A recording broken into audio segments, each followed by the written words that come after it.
Allahu Akbar, Allahu Akbar, Allahu Akbar. Kami menang ya Allah.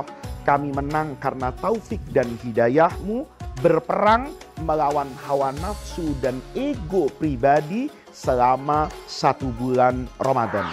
Orang tadi akan diampuni dosanya seperti bayi yang lahir kembali ke dunia ini tanpa ada dosa apapun.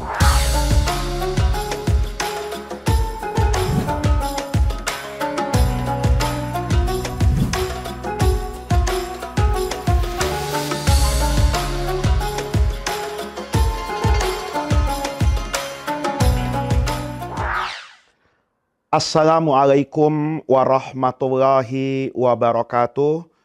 Bismillahirrahmanirrahim. Alhamdulillahirabbil alamin. Wassalatu wassalamu ala asyrafil anbiya'i wal mursalin wa ala alihi wa sahbihi ajma'in. Amma ba'du. Para pemirsa Mata Hati TV yang saya muliakan, tanpa terasa hari ini adalah hari terakhir kita berpuasa di bulan Ramadan. Esok hari kita akan merayakan Idul Fitri. Nanti malam kalau sudah mendengar pengumuman dari Kementerian Agama sebagai waliul amri yang berhak untuk memutuskan hasil dari ru'yatul hilal, maka biasanya kita mendengar gema takbir di seluruh negeri ini. Takbir yang nanti akan kita dengar itu adalah bagian dari perintah Allah Subhanahu wa Ta'ala saat kita sudah menyempurnakan ibadah puasa selama 1 bulan. Di surah Al-Baqarah ketika Allah menceritakan tentang keistimewaan bulan Ramadan, tentang perintah berpuasa dan melakukan amalan-amalan baik di bulan Ramadan, Allah menutup ayat itu dengan firman-Nya, walitukabbirullaha. Setelah itu semua kalian kerjakan, setelah kalian berpuasa, menahan hawa nafsu dari fajar shadiq sampai tenggelamnya matahari. Setelah kalian melakukan sholat tarawih, menegakkan kaki di malam-malam yang panjang, setelah amalan-amalan yang lain kalian kerjakan dengan niatan imanan wahtisaban di bulan ini, maka sekarang datang waktunya, kata Allah, walitukabbirullaha, supaya engkau bertakbir, mengumandangkan Allah yang maha besar, Allah yang maha agung. Atas apa? Ketika ayat tadi ditutup, walitukabbirullaha ala ma hadakum, karena Allah telah menuntunmu menjadi manusia yang paripurna, manusia yang di satu sisi didorong dan dibelenggu oleh syahwatnya, tetapi pada saat yang sama manusia ini memiliki kekuatan spiritual untuk memimpin dan mengatur hawa nafsunya agar tetap selalu dalam koridor syariat, dari dalam apa yang dibolehkan oleh Allah dan selalu menjauh dari apa yang dilarang oleh Allah Subhanahu wa Ta'ala. Maka gema takbir nanti malam itu sebagai simbol, sebagai syiar rasa syukur kita memuji Allah karena Allah telah mewujudkan kita sebagai manusia yang paripurna, menjalankan keseimbangan lahiriah dan rohaniyah. Aspek lahiriahnya kita berpuasa, mengekang mulut kita dari makan, menggunjing orang, dan lain sebagainya. Sementara hati selalu tunduk kepada Allah. Ini adalah ibadah yang memiliki tingkat privasi paling istimewa. Hanya karena Allah saya menahan itu semua. Sekalipun saya punya kesempatan untuk berpura-pura. Saya masuk ke kamar misalnya di tengah hari yang panas, saya sudah kelelahan, merasakan betul keinginan untuk minum. Di kamar saya ada minuman, tidak ada orang di sana, kondisi rumah terkunci dengan rapat, tetapi saya tidak lakukan itu karena hati saya tunduk, merasa ada muraqabah, pengawasan dari Allah Subhanahu wa Ta'ala. Hasil ibadah yang indah yang dirasakan oleh kita semua itu semua karena kebesaran dan keagungan Allah. Maka malam hari ini kita bertakbir sebagai simbol rasa syukur atas kemenangan kita mampu meraih apa yang seharusnya dijadikan sebagai idealisme oleh setiap manusia, keseimbangan jasmani dan rohani, punya fungsi kontrol yang baik terhadap dirinya. Kita kemudian mengatakan Allahu Akbar, Allahu Akbar, Allahu Akbar. Kami menang ya Allah. Kami menang karena taufik dan hidayahmu berperang melawan hawa nafsu dan ego pribadi selama 1 bulan Ramadan. Oleh karena itu, para pemirsa mata hati yang saya muliakan, esok pagi hari itu dinamakan Idul Fitri. Dari kata-kata ada yaudu artinya kembali. Kita esok hari akan kembali. Kembali kemana? Kembali kepada Al-Fitr. Ini pun dalam bahasa Arab itu memiliki artian yang banyak.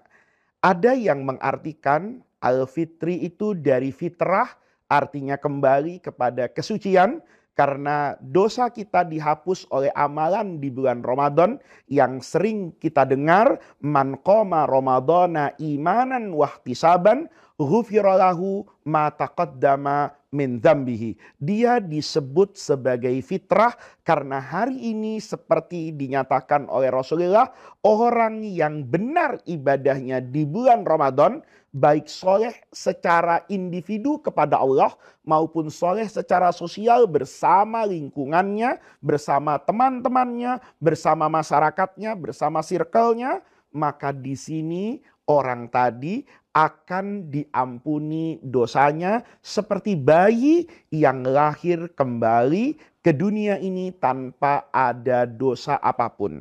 Itu artinya Idul Fitri ini harus mengajarkan kita kembali kepada fitrah asal kejadian manusia yang suci. Ada yang mengatakan Al-Fitri itu dari kata-kata iftar makan. Maka hari raya ini kita lihat besok ada ketupat, ada opor, ada banyak tradisi makanan-makanan yang dihidangkan. Itu karena Idul Fitri itu adalah hari raya makan. Di mana kita yang sebelumnya tidak boleh makan pada masa puasa, hari Idul Fitri kita justru diharamkan untuk berpuasa. Maka di situ dikatakan hari raya makan. Berbagi makanan, kemudian juga ada arti dari Al-Fitri itu dari zakat fitrah, itu yang menunjukkan berbagi. Ini juga mengajarkan kepada kita bahwa Idul Fitri mengajarkan kita soleh secara sosial, bersilaturahmi, ya, kita bertamu, kita juga mengadakan yang namanya kesolehan dengan cara berbagi.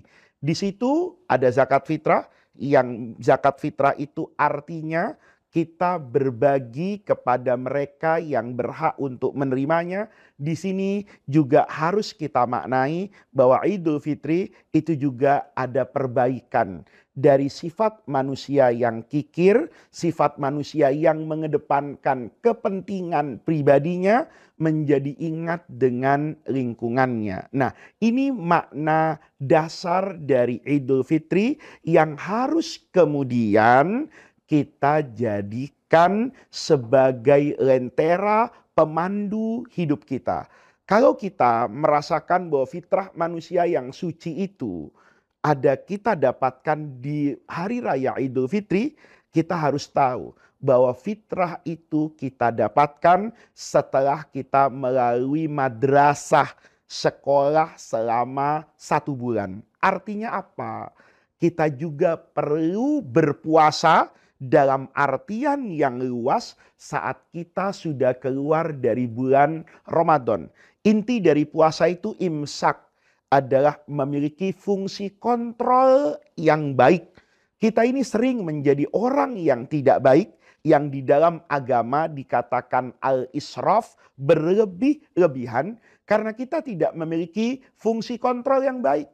Kita di bulan Ramadan, itu diajarkan loh para pemirsa, fungsi kontrol yang sangat baik. Apa contohnya? Kita kadang-kadang mampu menahan hawa nafsu kita di tengah terik matahari untuk tidak minum. Tetapi kita tidak mampu kadang-kadang untuk mengontrol diri kita saat semuanya menjadi boleh. Kita kalau berbuka puasa, itu semua yang ada di meja makan, itu kan hawa nafsu mengatakan konsumsi. Ada air mineral di situ ingin diminum, ada es teh ingin diminum, ada es buah juga ingin dimakan, ada nasi ingin diambil, nanti ada roti, ada kue, semuanya ingin diambil, ingin dikonsumsi, ingin dimakan, ingin diminum. Tetapi Ramadan tidak sebatas itu. Kita diingatkan itu, nanti habis sholat Isya itu ada yang namanya taraweh. Orang yang gagal memimpin dirinya ketika maghrib, orang yang kehilangan fungsi kontrol ketika semua yang haram menjadi mubah, maka dia juga bukan manusia yang paripurna, yang sempurna. Karena apa? Dia pasti kehilangan kesolehan di malam hari karena dia gagal memiliki fungsi kontrol yang baik saat berbuka. Anda bisa bayangkan, ketika semua yang kita inginkan kita makan, ketika semua yang kita inginkan kita minum, boleh jadi saat adzan Isya bergema, yang tersisa dari kita itu hanya lemas dan kehilangan himmah karena kita terlalu banyak mengambil makanan dan minuman ketika maghrib tadi.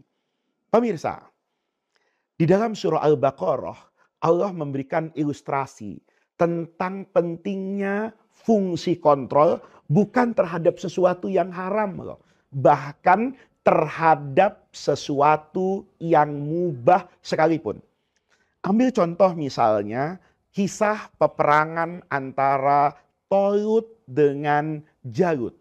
Pasukan Tolut ini kan diisi oleh masyarakat ideal, dipimpin oleh Tolut untuk menumbangkan rezim yang zalim, yang tidak ikut dengan aturan agama, yang tidak pernah berpikir untuk kesejahteraan bangsa dan negara sebagai satu komunitas.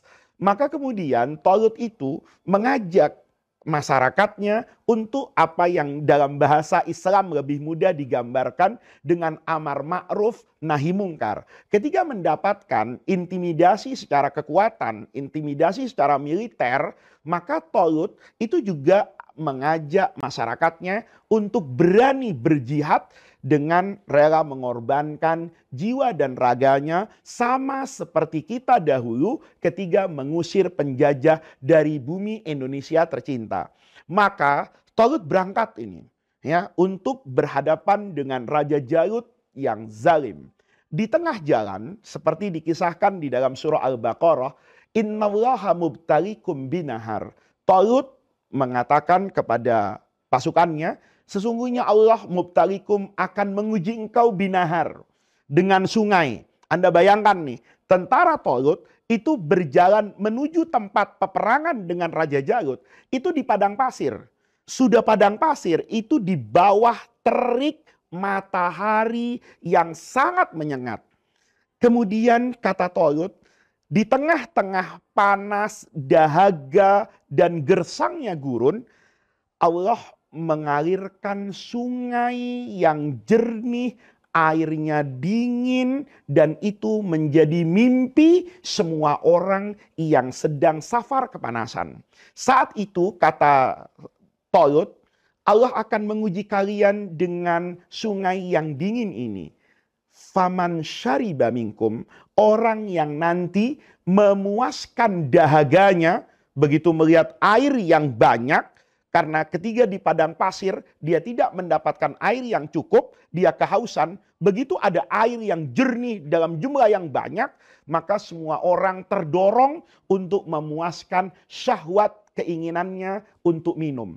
Kata Tolut, Allah berpesan, boleh minum, ya, tapi ilamanil tarofa ghurfatam biyadihi, sekedar mengambil dengan kedua telapak tangannya, dimasukkan ke sungai.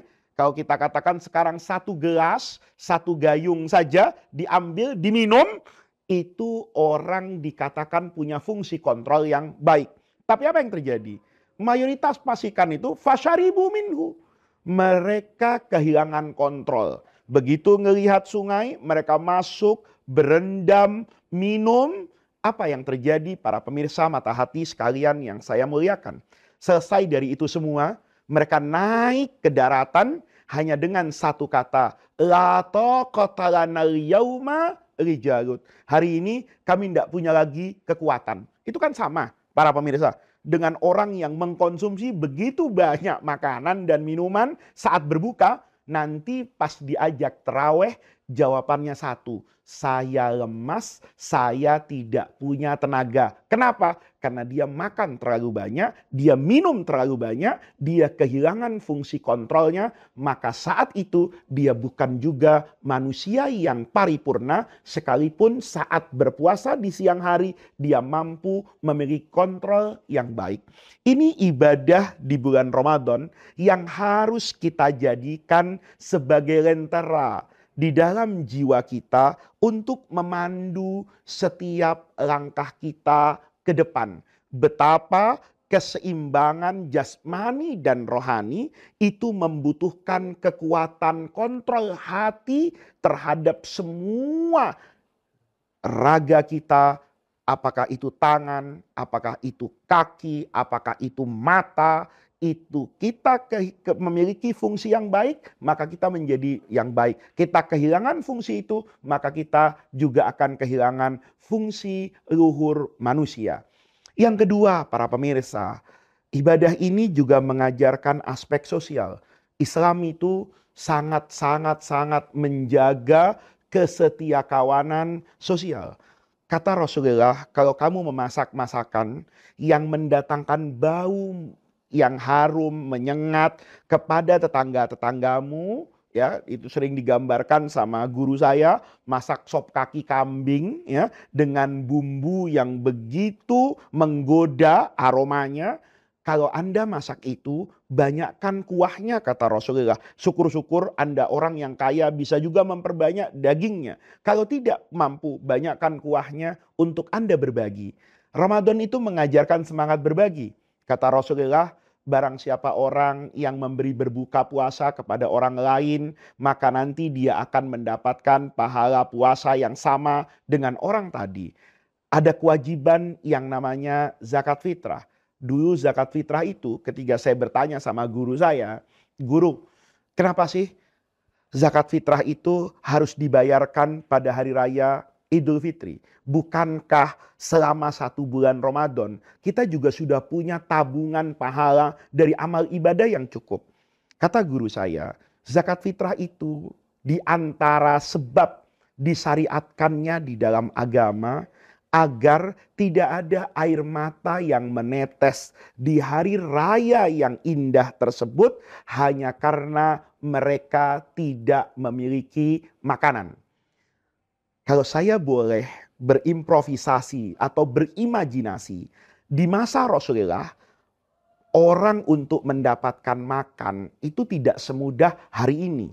Kita di Indonesia ini, kalau kelaparan, kita pergi ke laut misalnya, atau ke sungai, itu mungkin kita bisa mendapatkan ikan, sekedar untuk makan hari itu.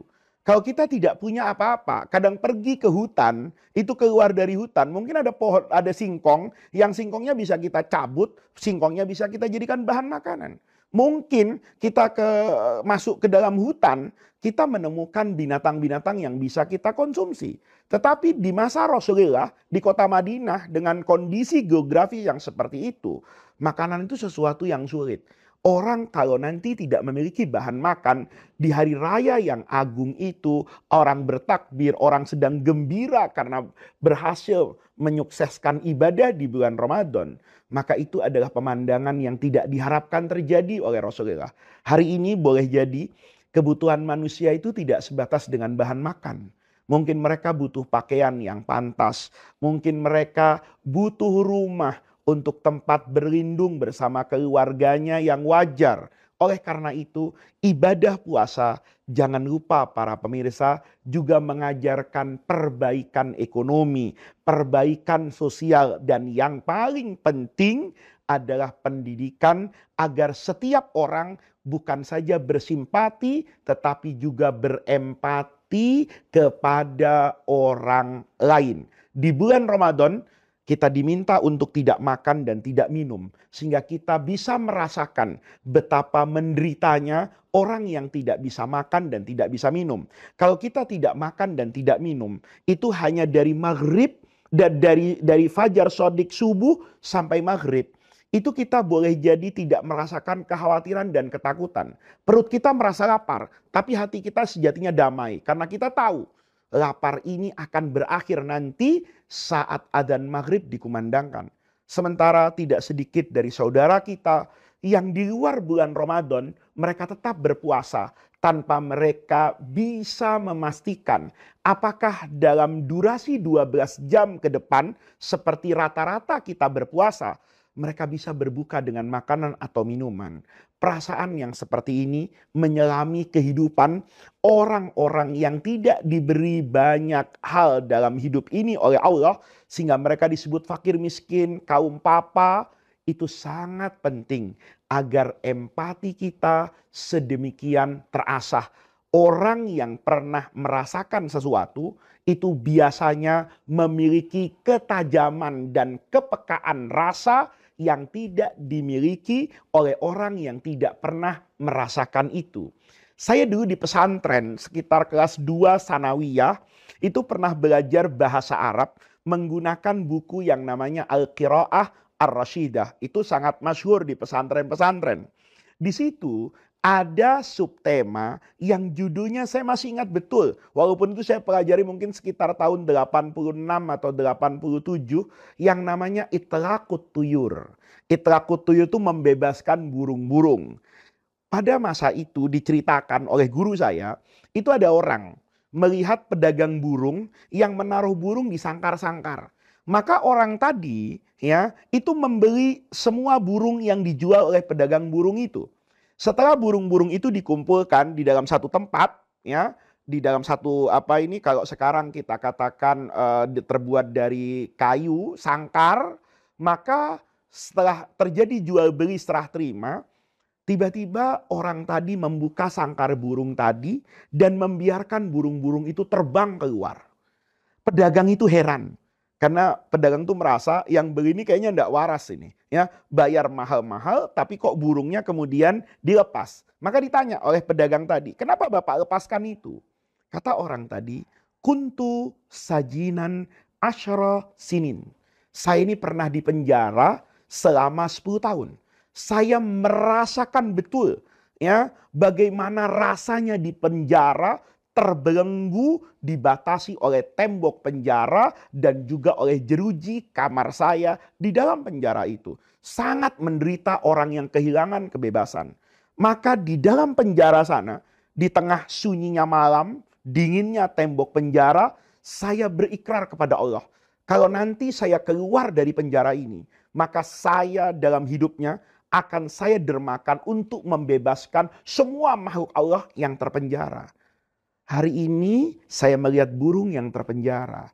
Maka di sana ada gemuruh suara dalam hati saya untuk mengeluarkan uang dan membeli burung-burung ini. Sejatinya saya tidak membeli burung, tapi membeli kebebasan burung ini, dan itu menenteramkan hati saya. Pemirsa, yang terbelenggu hari ini bukan saja burung. Ada orang yang kadang-kadang itu tidak berani keluar rumah, tidak berani bersosialisasi dengan orang lain. Kenapa? Mungkin terbelenggu kemiskinan. Mungkin terbelenggu oleh jeratan hutang. Para pemirsa bisa memahami kan, kalau saya sedang berhutang kepada orang lain, maka saya bertemu dengan orang yang memberi hutangan kepada saya, itu takutnya luar biasa. Saya terbelenggu oleh rasa takut itu. Kalau Anda sukses di bulan puasa, maka saat bulan Syawal datang menyapa Anda, kita semua harus punya keinginan untuk melepaskan begitu banyak hamba-hamba Allah dari keterbelengguan. Ada orang yang terbelenggu karena boleh jadi tidak memiliki pendidikan yang memadai. Ada orang yang terbelenggu hari ini, dia mati gaya dalam banyak pekerjaannya karena dia dikatakan gaptek atau tidak memiliki sarana dan prasarana teknologi. Ada orang yang bisa berdagang, tapi orang berdagang hari ini kan berbeda dengan orang berdagang di masa lalu. Boleh jadi orang berdagang sekarang dengan memanfaatkan teknologi, di situ ada Instagram, di situ ada TikTok, maka omset penjualannya itu menjadi berlipat-lipat karena penguasaannya terhadap sarana dan prasarana informasi. Begitu saya melihat ada orang yang redup secara ekonomi karena dia dibelenggu oleh ketidakmampuan dia atau akses yang terbatas kepada teknologi, maka saya mengeluarkan zakat boleh jadi dalam bentuk aset yang bisa dia kelola. Apa misalnya? Saya tahu orang ini bisa berusaha dan bisa maju, bisa tidak bergantung kepada orang lain secara ekonomi. Asalkan dia diberi kamera yang cukup, dia memiliki handphone yang baik, agar dia bisa melanjutkan usahanya bukan saja di toko yang ada di pasar, tetapi di toko virtual menggunakan sarana telekomunikasi modern hari ini. Para pemirsa, ketika tumbuh kesadaran seperti itu, membebaskan orang lain dari keterbelengguannya, maka sejatinya kita juga sukses dalam menjalankan ibadah puasa. Intinya, para pemirsa yang saya cintai, amalan Ramadan itu sukses atau tidak suksesnya membangun karakter yang diharapkan ala mahadakum, hidayah Allah, itu parameter ukurannya akan terlihat saat orang tersebut keluar dari bulan Ramadan.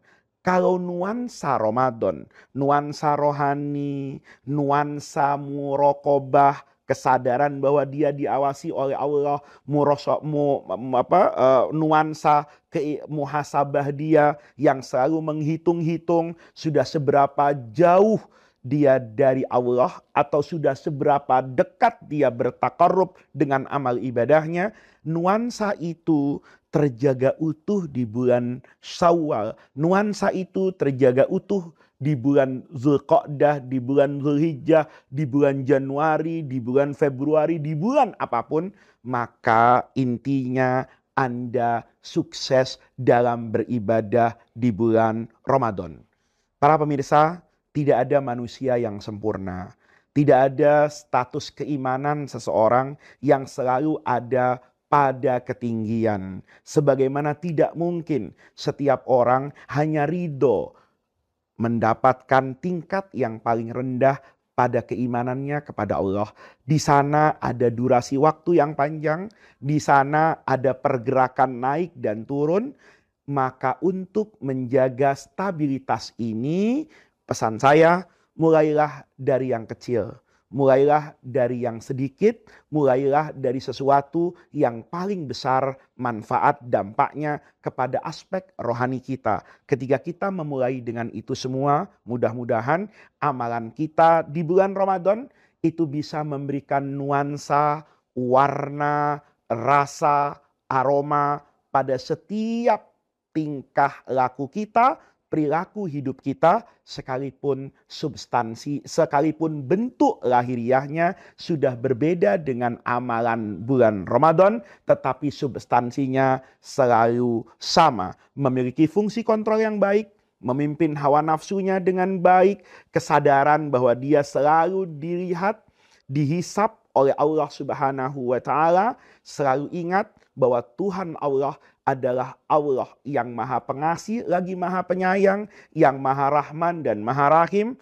Kehadiran nuansa ini, warna ini dalam benak kita, itulah sejatinya keberuntungan kita, keuntungan kita dari ibadah Ramadan. Kita menjadi manusia yang beruntung karena kita mampu menghadirkan nuansa Ramadan, substansi Ramadan dalam amalan kita sepanjang tahun, sekalipun sudah berubah teknis pelaksanaannya. Mudah-mudahan amal ibadah yang kita lakukan di bulan Ramadan ini menjadi tawassul dan wasilah kita agar Allah Subhanahu wa taala membimbing kita pada setiap langkah kita di luar Ramadan, agar Allah selalu membersamai kita menjalani kehidupan yang panjang pasca Ramadan ini. Mudah-mudahan kita dipertemukan dengan Ramadan yang akan datang selalu dalam ridho, rahmat dan hidayah Allah, sampai nanti kita bertemu pada rahmat yang hakiki,